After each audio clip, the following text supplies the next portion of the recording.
So when I say to you that I'm grateful for this invitation, I'm not just going through the motions of every speaker to a new audience. Believe me, I'm not. I am truly, truly grateful. I'm here to share with you first my personal testimony as a gay man and a Christian, and then to participate in a dialogue with Pastor Jennings.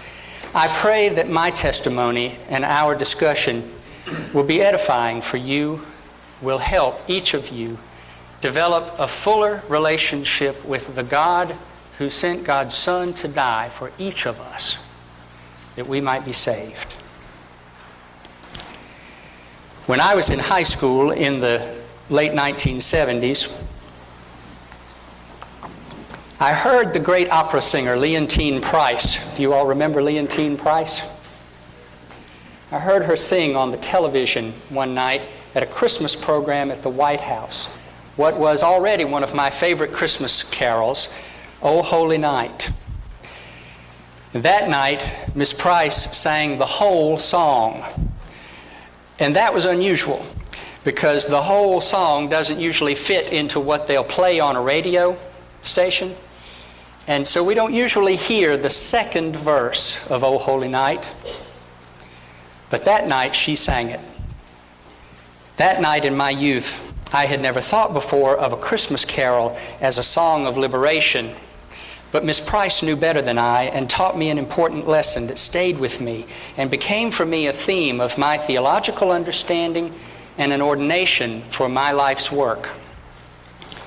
Everything we do or say about Jesus must be judged by the standards of love, peace, and the justice they both require. And Jesus, if you read the book, is always, always for the oppressed. Those simple truths are both exhilarating and fearful for me.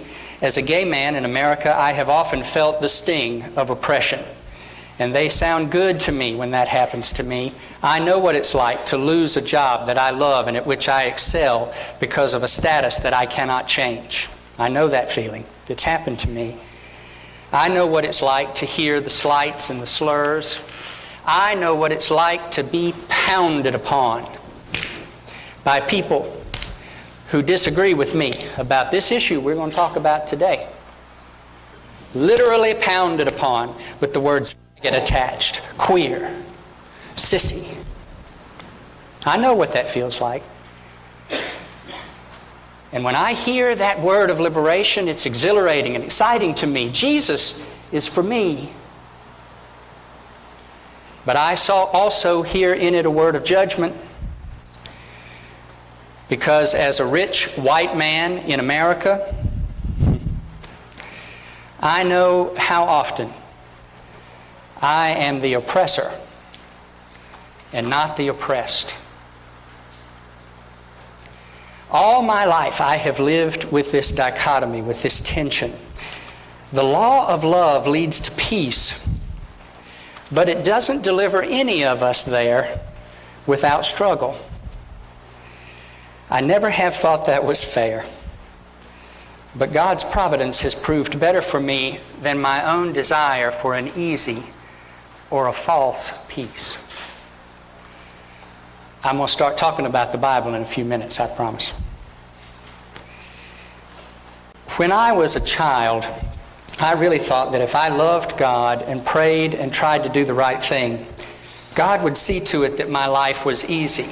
If I prayed, God would answer my prayers in the way that I asked them, and life would go along okay. And I think my parents and the church were a little complicit in that belief. They led me to believe that all I had to do was be a good boy and pray and love God, and everything would be okay. But life did not turn out to be that easy or that simple. Life turned out to be as messy as adulthood is for us all. I'd never wanted to be homosexual. And I tried not to be. All around me, the culture, in this country and in my hometown in a little burg in South Georgia said,